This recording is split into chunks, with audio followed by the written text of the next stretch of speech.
ਸਲਾਮੁਅਲੈਕਮ ਜੀ। ਇਹ ਭਰਾ ਦਾ ਕਮੈਂਟ ਆਇਆ, ਸਾਰੇ ਵੀਰ ਪੜੋ ਹਾਂ। ਕਹਿੰਦਾ ਮੱਝਾਂ ਵੇਚਣਾ ਤੁਹਾਡਾ ਕੰਮ ਨਹੀਂ, ਜਾਓ ਕਿਤੇ ਸਬਜ਼ੀ ਸੁਬਜ਼ੀ ਵੇਚੋ, ਇੱਕ ਮੱਝ ਦਾ ਤੁਸੀਂ ਵਪਾਰ ਕਰਦੇ ਹੋ ਹੈ। ਇਹ ਭਰਾ ਨੂੰ ਮੱਝਾਂ ਗਨਾਹਾਂ ਕਿੰਨੀਆਂ ਬਚੀਆਂ ਨੇ? 1 2 3 4 5 6 ਤੇ 2 ਗਾਈਆਂ ਤੇ 4 ਮੱਝਾਂ ਰਾਤ ਦੀਆਂ ਮਾਸ਼ਾਅੱਲਾ ਲੋਡ ਕਰਾ ਖੜੀਆਂ ਨੇ।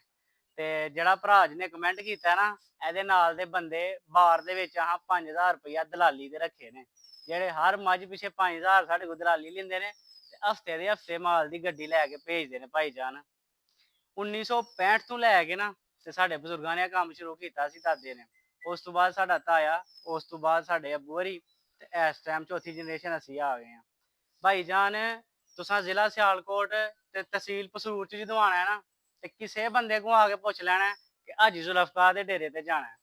ਜਿਹੜੇ ਬੰਦੇ ਨੂੰ ਥੋੜਾ ਬਹੁਤਾ ਮਾਲ ਦਾ ਪਤਾ ਹੈ ਮੱਝਾਂ ਛੱਜਾਂ ਦੇ ਬਾਰੇ, ਉਹ ਭਾਈ ਜਾਨ ਤੁਹਾਨੂੰ ਉਂਗਲੀ ਨਾਲ ਲਾ ਕੇ ਨਾ, ਛੋਟਾ ਬੱਚਾ ਵੀ ਹਾਜੀ ਜ਼ੁਲਫਕਾਰ ਦੀ ਹਵੇਲੀ ਵਾੜ ਕੇ ਜਾਏਦਾ ਕਿ ਅੱਲਾਹ ਤਾਲਾ ਨੇ ਇੰਨਾ ਨਾਂ ਇੰਨੀ ਸ਼ੋਹਰਤ ਨਾਲ ਨਵਾਜ਼ਿਆ। ਤੇ ਤੁਹਾਡੇ ਜੇ ਲੱਲੀ ਪੰਜੂ ਜਿਹੜੇ ਕਮੈਂਟ ਕਰਦੇ ਨੇ, ਬੜੇ ਆਏ ਸਾਨੂੰ ਸੁੱਟਣ ਵਾਲੇ ਉਦੋਂ ਦੇ, ਪਰ ਜਿੰਨਾ ਤੁਹਾਂ ਲੋਕਾਂ ਕੋਸ਼ਿਸ਼ ਕੀਤੀ ਹੈ ਨਾ, ਅੱਲਾਹ ਤਾਲਾ ਨੇ ਉਨੀ ਇੱਜ਼ਤ ਦਿੱਤੀ ਹੈ, ਉਹਨਾਂ ਆਪਣਾ ਫਜ਼ਲ ਕੀਤਾ ਹੈ, ਉਹਨਾਂ ਜਿੰਨੇ ਹਸਦ ਕਰਨ ਵਾਲੇ ਜ਼ਿਆਦਾ ਆਏ ਨੇ, ਅੱਲਾਹ ਤਾਲਾ ਨੇ ਵੱਧ ਚੜ ਕੇ ਹਰ ਚੀਜ਼ ਤੋਂ ਨਵਾਜ਼ਿਆ। ਭਾਈ ਜਾਨ ਕਮੈਂਟ ਕਰਨ ਤੋਂ ਪਹਿਲਾਂ ਸੋਚ ਲਿਆ ਕਰੋ, ਫੇਰ ਤੇ ਲਾਹ ਪਾ ਕਰਵਾਉਣੀ ਹੁੰਦੀ ਜੀ ਆਪਣੀ।